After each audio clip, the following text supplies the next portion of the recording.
Hello and welcome everybody to today's IOIC webinar, where we're going to be talking about transforming culture and how leaders can help create a thriving workplace. As we now well know, the outputs and the outcomes, if you like, or the impacts of the last 12 months has seen culture change being really top of the list in terms of how we move our organisations forward. And today we're thrilled to be joined by Silke Britton, who is Culture and Engagement Director at Clear Voice. And she's going to be talking to us about how culture can be transformed from what culture means to the enablers to achieving sustainable culture change and how to co-create your culture with your employees. Just quickly, as always with housekeeping, this is being recorded, so don't worry too much about making too many notes. We'll make sure to share the link with you afterwards.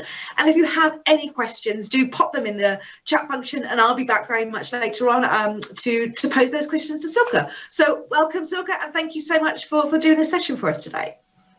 Thank you, Jen, and it's an absolute pleasure to join you all, and I'm really looking forward to spending the next 55 or so minutes with you talking about culture change.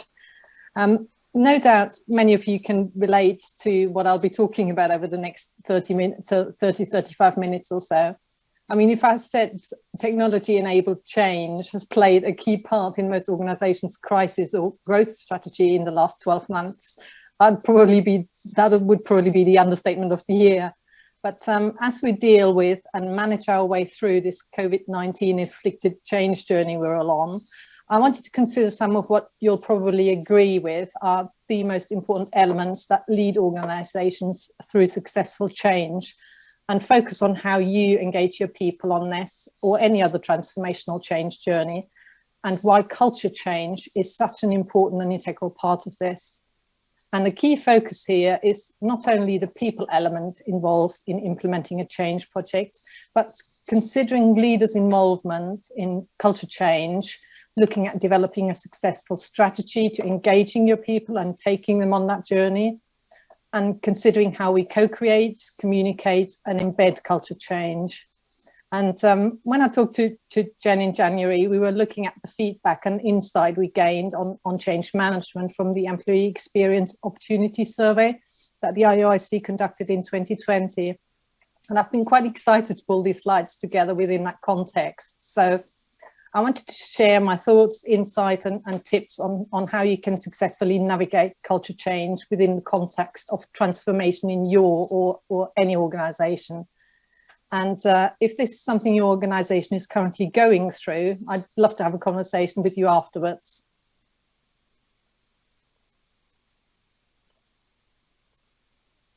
Now, I'm sure you'll agree that organizations face a radical shift in the workplace. I mean, even before COVID hit, digital technologies like AI, cognitive technology, or bots, they're all disrupting and threatening companies across many industries, with demands from customers and citizens becoming ever bigger. Add to this the impact on businesses from environmental pressures to reduce carbon emissions or find better and greener ways of producing goods, and the demands for investment in sustainability. And all of that exerts enormous cost pressures on an organization. And then we've got, that's just from an external perspective, and then we've got internal pressures from people at work to deal with on top of this. We all want to work in organizations where our job is meaningful and we can see a purpose in what we're doing. We want to make a positive contribution and feel empowered in what we do. And we want to have leaders who we can trust and know that we'll be treated fairly, with everyone having the same opportunities. And as if that's not enough, the increase in mental health and well-being challenges, particularly as we're living through this pandemic, is huge. And I read only last week that parents searching for help with burnout has increased by 5,000%. I mean, it's just enormous. And then there's, of course, the fallout from Brexit. But as I'm German, we better not go there. So as a result, organizations find themselves in a place where they have no choice but to up their game and make that paradigm shift in how they manage change. They have to look at updating their organizational designs and business models to fence existing market positions and then proactively seek the new opportunities that the new world of work can offer. And the only way they'll be able to innovate and grow and be profitable to survive this perfect storm is with an engaged workforce. But, and that's a fairly big but, too often we see organizations with a command and control culture, where decisions are made by people at the top and change is communicated and implemented down the hierarchical structure. And that's particularly true for digital transformations, which in this day and age is pretty much all transformations. They all involve technology and are driven by CIOs or CTOs. And whilst they are 100% the perfect people to decide which is the right technology, they themselves will openly admit that they are not the right people to achieve that cultural or behavioral shift that's needed from people to adopt and use that technology in a way that it'll improve productivity or that it enables an organization to innovate and grow. And we see this time and time again. And unfortunately, large organizations, in our experience, suffer from this much more as we see what I would call microclimates. So sometimes within teams where a manager may be disengaged. And to give you an example, I worked with a large global FMCG client throughout 2019. And as an organization, they fared pretty well and have taken bold steps during the pandemic to announce things like trialing 4-day working weeks and continuing working from home even after lockdowns finished. And the person that was leading that particular project had the right idea about what his vision was, which was to get product to market more effectively and efficiently by developing a SharePoint platform. But what he didn't really cater for was the culture change efforts that was needed to get everyone to change their habits that they'd been using for the last 10, 15 or 20 years.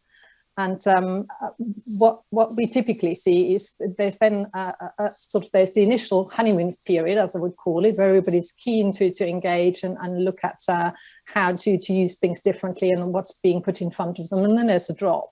And that's usually when people start talking to us. So they then want to find out the reasons why. And we're back to square one, looking at actually what is working, what isn't working, and working with people then to evolve that whole process. And so with these internal and external pressures bearing down on workplaces, all too often we see command and control structure and a hierarchy that's bearing down on the workplaces. And with the combination of work intensifying and people demanding to be respected and looking for their voices to be heard and their contribution in the workplace to be valued, we're really heading for a culture collision. And for many organizations, the outcome is employees with low levels of trust, low engagement, low confidence, low efficiency, you name it. And all of that, of course, leads to poor productivity and well-being. And COVID has already shown that companies with an engaging culture, where people are willing to contribute, to go above and beyond and stay loyal to, these companies really have fared far better and have even seen a substantial growth in these challenging times against the backdrop of an economy that's shrunk by over 20%. What I wanted to share with you at this point is looking at a slightly bigger picture view and have a brief look back at a study that Mercer did back in 2017, actually, interestingly enough. And the fact is that a staggering 70% of Fortune 1000 companies in 2004, they do not exist today. There are, of course, many reasons why they didn't make it, but I think we can safely say that they did not make that paradigm shift that is required in order to keep the business moving forward. And I would argue that for the majority of those who failed, one of the main reasons will be people and the culture that prevailed within each of these businesses. And I'll sort of justify that with the figures from that study. So the study found that 97% of executives that say that becoming a digital organization is important to their future. And 77% states that their company is on a digital journey already. However, only 8% of CEOs believe that their organizations are as digital or even anywhere near as digital as they must be to ward off emerging competitors or to deal with a global pandemic. Now, of course, that number has probably gone up slightly as we've traveled through the last 12 months, and we invariably had to change from a digital perspective. But now, coming on to the really interesting point in that study, that same study found there is a striking discord between their digital strategy and their people strategy.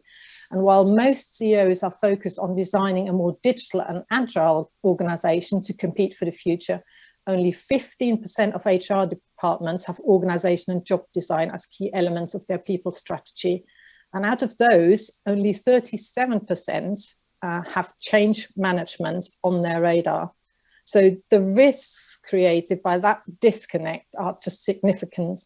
And without a culture that's open to change and a workforce willing and able to adopt new technologies and find new ways of working that keep moving the business forward, any change efforts will rarely be as impactful as they need to be. And this leads me on quite nicely to the insights that we gained from that recent employee experience opportunity survey by the IOIC, which found that only 28.7% of respondents believe their organization manages change well. And this figure dropped even lower to 19.4% for organizations with over 10,000 employees, which is exactly the example I talked about earlier. Now, you're probably wondering why I'm telling you all this. And the reason for it is, and for those of you who are involved in managing change and transforming culture, it's very clear that any transformational change, no matter how big or small, requires a shift in culture from the people within the company. And without people who are prepared to change their behaviors from how they've always done things to how things could be done better in the future, there is just no change. And that's quite a big point to make. And we'll hopefully give you sort of the launch pads to put together a potential business case, which is why I wanted to go into a little bit of background. So hopefully that's been helpful.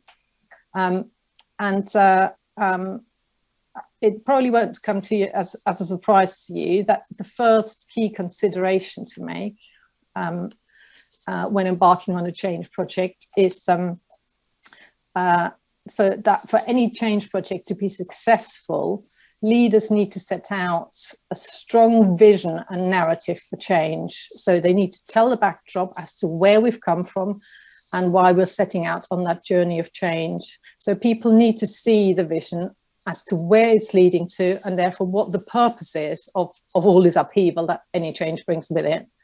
So that gives people a line of sight between their own job and the organization's vision for change. So this really is the first point to consider in transformational change. Leaders need to communicate that story clearly, consistently, and constantly. And anyone who's familiar with Engage for Success will know that this is the first enabler of successful employee engagement.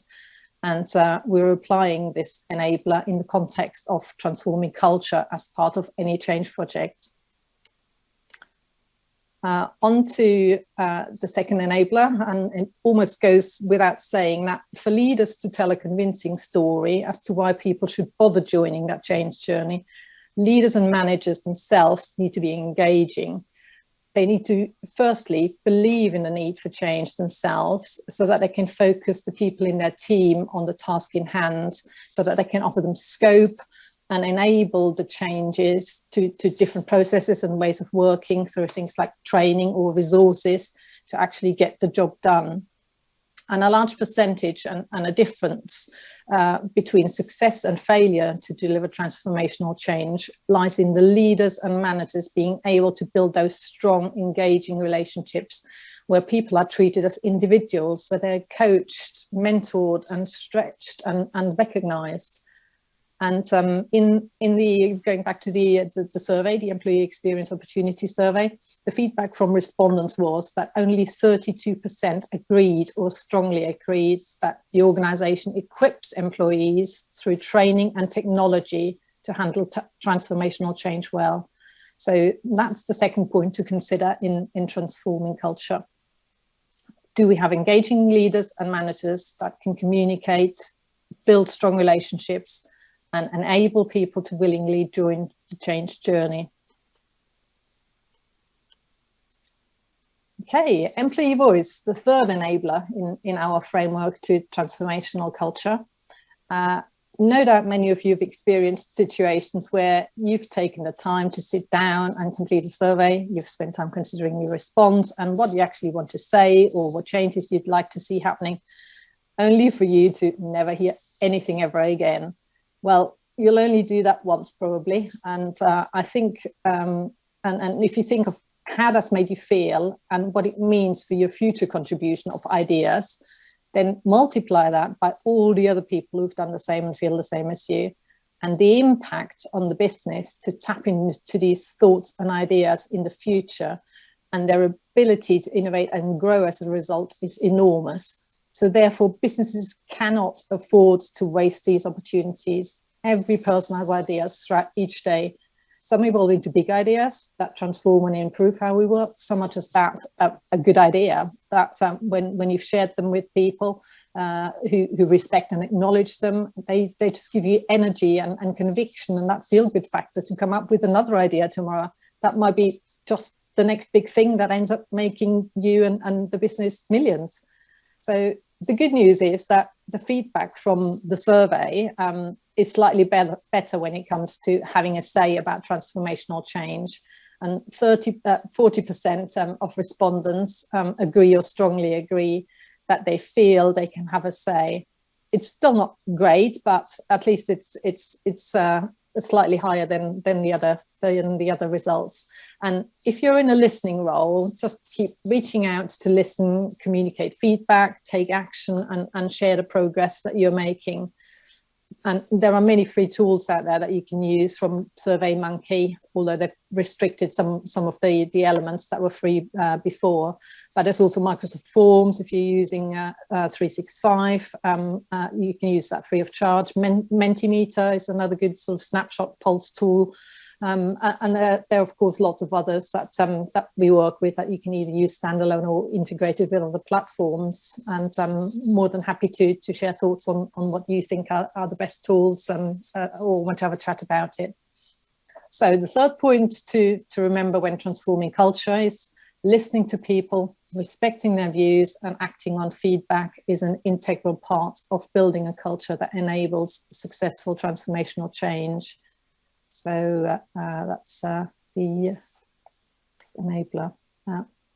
And last but by no means least, the fourth enabler, which is integrity. And this is probably the area where I would say internal comms can make the biggest impact as part of culture change in a transformation project. The most important element is to review and evolve desired behaviours in the context of what it is we're trying to transform. So for the purpose of this, I'm going to assume that most people who are here have a set of values that are the common overarching values across the organisations. So these are what I would call the glue that holds it all together. And that might be things like being customer focused, innovative, supportive, etc.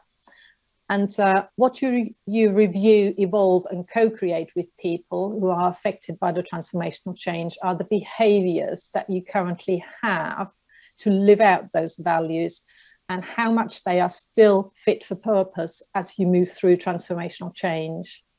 So a great example I can share with you here to illustrate this is when we worked with a global tobacco company.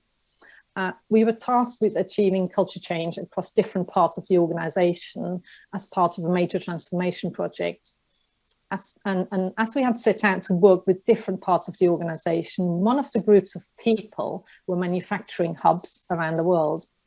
And when we looked at co-creating the behaviours, so involving people to actually have their say and explain what those behaviours might mean and how they live and breathe it within their roles. So when we looked at co-creating the behaviours that we were looking for with employees in the Middle East, we were told pretty quickly that their culture was such that they expected us as leaders to tell them what their behaviours should look like, not the other way around. So co-creation, in our sense, therefore wasn't an option. And that meant we had to take a different approach. So we were working with managers instead, who would determine what the behaviors of their people, of the people within their team, should be to make them meaningful and get buy-in by employees. And we would have lost face if we had simply ignored that advice. So the fourth point when transforming culture is that we need to evolve and co-create behaviors in the context within which we're looking to achieve that transformational change. So our values and behaviors need to be explicit and meaningful to achieve buy-in. They need to be real and demonstrated by all to have the desired effect.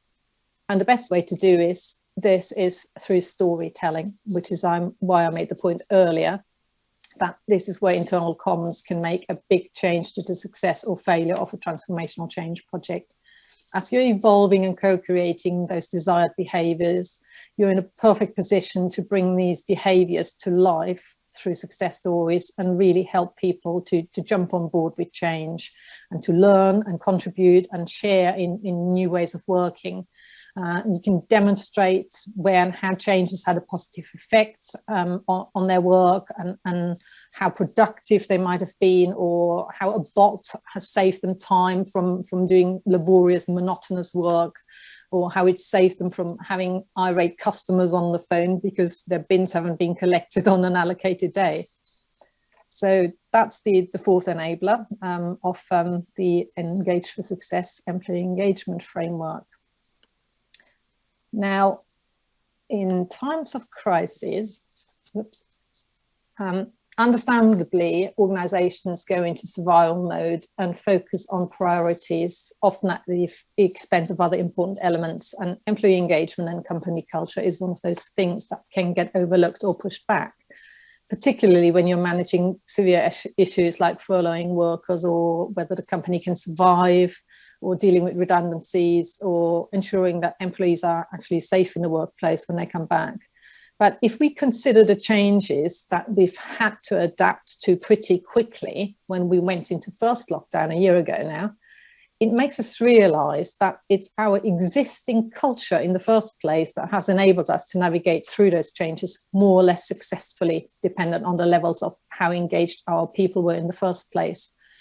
And that's why I love Peter Drucker's quote, because no matter how solid a strategy we have had in place pre-lockdown in our organization, the prevailing culture will have taken over in the last year when we were in crisis mode. And I'll explain what I mean and dig a little bit deeper now into culture and how it trumps strategy. Now, on the one hand, culture can be defined as a set of values, goals, attitudes, and practices that characterize an organization. But I think that's quite a cold definition of something that's just more than that.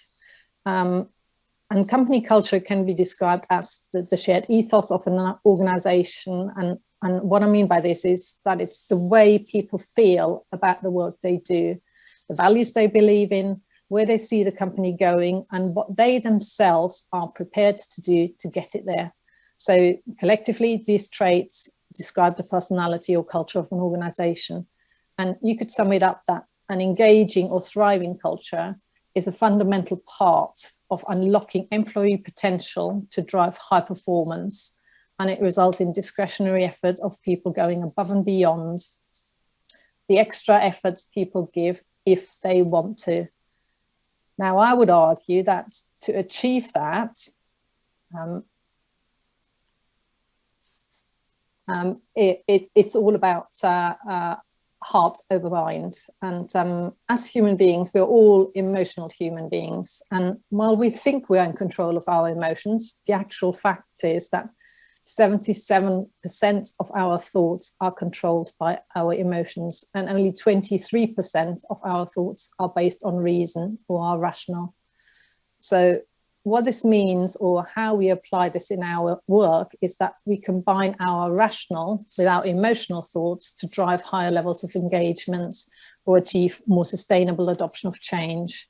And in the case of culture change, and the area where I wanted to focus on is emotional culture and why emotion matters so much. So I had a conversation with a client only a couple of months ago, and she works in a global engineering consultancy. We're around 15,000 people, and I asked her, how would you describe the culture in your office or area? And she told me that it's really good. We're very inclusive. We encourage people to do well. As a company, we're very diverse. We have purpose in what we do. But what is missing is that personal touch. There is a lack of empathy. And when I started to dig a little deeper, she just confirmed that people don't show much of their emotion or understanding of the personal situations people find themselves in. And it's quite what we can probably describe as a slightly cold culture. And again, the reason why I'm telling you this is that there are a significant number of studies out there that show that emotions have an absolutely enormous impact on how people perform tasks, how engaged and creative they are, how committed they are to their work and their organizations, and how they make decisions. So the critical part to how your people think and behave is the emotional culture of your team, how your people feel at work. So, and positive emotions are consistently associated with better performance, higher quality, and greater customer service. But when we usually talk to organizations about culture, most organizations don't actually pay the emotional culture enough attention. They don't pay attention to how employees are or should be feeling at work. So they underestimate how central emotions are to building the right culture and employee experience. And negative emotions, whether that's anger, sadness, fear, going back to an environment that might not be safe, for example, they just lead to negative outcomes, which includes poor performance and a high turnover of staff. And when leaders ignore or fail to understand emotion, they're really glossing over a vital component of what makes organizations tick and their companies and people suffer. And when you recognize emotions in the workplace and consciously shape them, you can better connect with, inspire, and motivate your people, because the emotional culture of your team influences employee satisfaction, things like motivation, how connected and engaged we are, whether we are heading for burnout, teamwork, and even hard measures such as financial performance or absenteeism. And a great quote is the one from Maya Angelou. She was an African-American author, an actress and civil rights activist, and she was best known for her 1969 memoir, I Know Why the Caged Bird Sings. I'm pretty sure that's what it's called. And that made literary history as the first non-fiction bestseller by an African-American. And I just think it's so true. That's why I wanted to share that with you. And when people talk about company or corporate culture, what they typically refer to is cognitive culture. And no doubt many of you are familiar with that. So they are the shared intellectual values, norms and artifacts and assumptions that serve as a guide for the team to thrive or for the organization to thrive. And cognitive culture sets the tone for how employees think and behave at work. So, for instance, how customer-focused, innovative, team-orientated, or competitive we are or should be. And of course, cognitive culture is undeniably important to an organization's success, but it's only part of the story. The other critical part is the team's emotional culture. So they are the shared affective values, norms, and artifacts. And they govern really which emotions people have and express at work and which ones they're better off suppressing or not showing at all. And although the key distinction here is thinking versus feeling, the two types of culture are also transmitted differently. So cognitive culture is usually conveyed verbally, whereas emotional culture tends to be conveyed through non-verbal cues, such as body language and facial expressions, and me flapping my hands about quite a lot. And to sort of illustrate that and how you can use that, I wanted to take you back to maybe a time when you first started a new job. the first hours in your new role, you walk through the door, meet the people in your team, and very quickly form an opinion based on your first impressions. And you start to assess and evaluate and understand where everything is, where the stationery cupboard is, where you get tea or coffee, what people do for lunch, what the rituals and routines are around the office. And it's all a little uncomfortable at first. And now we've had added to that, of course, the fact that we're onboarding remotely, generally speaking, unless it's in a customer-facing role for the shops that are currently open, or you're in the supply chain to supply food. So taking you back to that, it all feels a little bit sort of, bit strange at first, but you soon get used to the way things are done around here, the processes that people follow, what the systems are that are in place, who to ask for help, who to go on a Zoom call with when you want to find out what's going on in terms of innovation or where the team is going, what the organizational hierarchy looks like, the power structures, that how they work.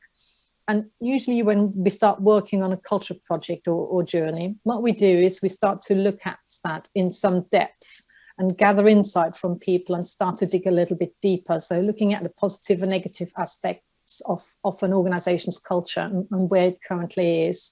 So the cultural paradigm allows you to look at all of the touch points that you might have within an organization as a framework to evaluate the current positive and negative aspects. Another one I wanted to share with you, which again some of you might be familiar with, is your typical customer experience journey. So that's a second framework that you can use to essentially evolve and co-create your culture plan with your people. Stay on that journey with you. So from the recruitment process through onboarding and induction, how they're aligned with the strategic vision of the organization, what job satisfaction looks like, work engagement, communication, feedback loops, how that all works, what the career development and growth opportunities might look like through to termination of the employment and exit interview. So for each of these areas, whether that's using the cultural paradigm or that employee experience journey, you can create work streams and involve people to co-create what this looks like, and what the behaviours are that we're currently exhibiting or displaying or showing, and what you want them to look like in the future as we are working in a new hybrid environment, essentially. So the thought I really wanted to leave you with, the thought I wanted to leave you with, maybe as a starting point for transforming culture, is in times of uncertainty and when businesses are going through or emerging from a crisis, and when we've been thrown into working remotely, our social relationships at work and what used to be our normal communication practices, the things that make us human, have been completely overturned. And what's the impact of this on your business? How will it affect our ability to grow? How are you collaborating? How are you innovating to take the business forward? And so you don't end up like the Kodaks of this world who miss the opportunity to move into the digital camera age, or Blockbuster videos who miss the Netflix and streaming opportunities. So we all have an opportunity to look at our organizations and look at how we currently work, what the behaviors are, what's working for us, and we've got the opportunity to do something about it. As people return to work, as they return to the office, or whatever hybrid environments your company may or may not be working in the future, you have the opportunity to evolve and develop your culture and engage your people or your teams. Even if your culture was or is good, or you're the best company to work for, COVID will have affected your people and how you turn up at work. And now is the time to look at it and do something about it before it's too late. So if you'd like to experience a free culture taster session with me, very happy to have a conversation with you and to book that in the diary. Feel free to contact me link in with me or book a date in the Calendly diary. There's a fairly straightforward link, Call with Silke, that should hopefully work. If not, just give me a call or email me. Would be really happy to help and have a conversation. Thank you. Brilliant. Thank you so much, Silke. There was so much information packed in that session and lots of practical tips. If anyone too has a question for Silke, do just pop it in the chat function. But I wanted to just pick up on some, just to get some of those top tips, because there's so much going on. I don't know about you, but it's overwhelming to process all the things we need to do, all the right steps that we need to take. So with cultural change, I guess if there was one thing, where do you think we should start with it today? What's the one thing that we need to go away and start to do to approach it correctly? Well, some of you might have done or might be doing a survey. That's usually a good starting point. So look at, if you haven't done that, start looking at putting a survey together and use the 4 enablers as a guide to what it is you want to find out in terms of do people understand what the journey is, and do they know how the feedback loops work? What are their thoughts on their managers and leaders, and really start to just dig a little bit deeper then with either one-to-one or focus group conversations, where you can then assess essentially what the current state is of the organizations. How are people feeling? What are they saying about what has their experience been? Take for example, the recent people that might have joined the organization. What has their experience been? Because as sure as eggs are eggs, their experience will have been totally and utterly different. They might feel sort of in a separate little group. So start opening up those communication channels and understand what the current state is of their culture. Is where the thing I would start. Spend some time understanding and listening before we jump into change, isn't it? To bring absolutely. people with us. Yeah. One of the things that people are asking about as well is, there's a lot going on with cultural change, and we've talked a lot about the 4 enablers, the engagement success 4 enablers, and employee experience, and then there's internal comms. What's, in your view, the relationship between them, and where do you, I guess, see internal comms' role, or where it should be taking the lead with this? Because we're talking about engagement, experience, and internal comms all working sort of collaboratively and side by side. Yes, and the best way to describe the role of internal comms is, I see it as underpinning the 4 enablers of engagement. So I quite often use the analogy of a house. You build your house and you've got communication and engagement sort of forming your base, if you like. And then you can look at the individual enablers within that and what you're doing there, and how you then communicate that and filter it through the organization. And I think, like I said, the area where I think internal comms can really flourish is around the storytelling, because everybody likes stories, they can relate to it.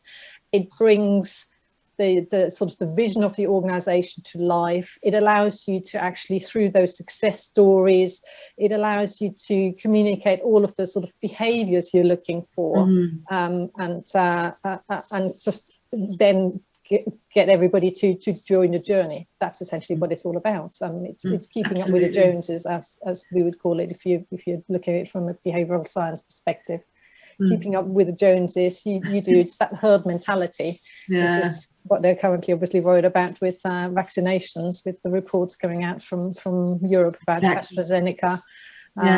They are already, this morning they were talking about, we need to communicate, we need to tell people, and that's exactly the same principle.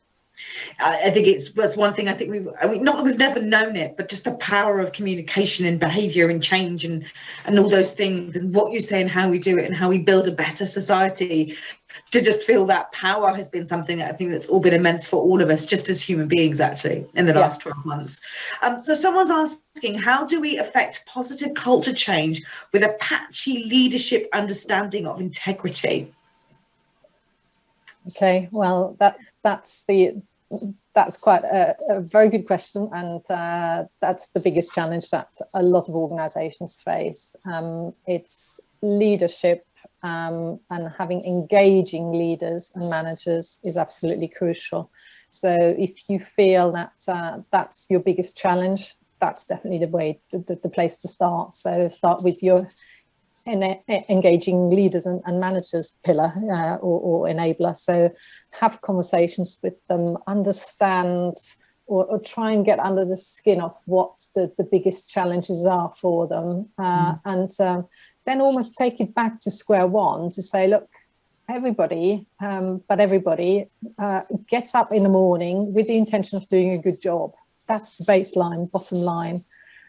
If you're then looking to actually achieve that change in behavior, you've got to answer, we usually start with two basic questions. One of course, is the fact, have I got a job or not? That's sort of, again, the baseline that you start with.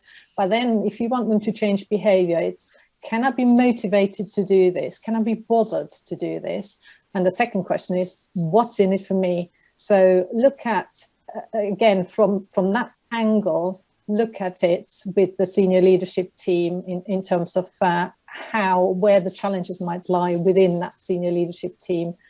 And sometimes it actually, it might work better to get an external person involved, because for whatever reason it might be, just having that independent input into it might just give you that additional nudge that you might need to actually get the leaders on board with it.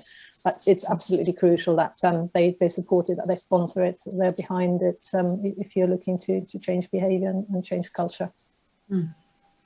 Brilliant, thank you, Silke. So someone else is now asking, employee experience is becoming a key focus for many HR and people functions and organisations.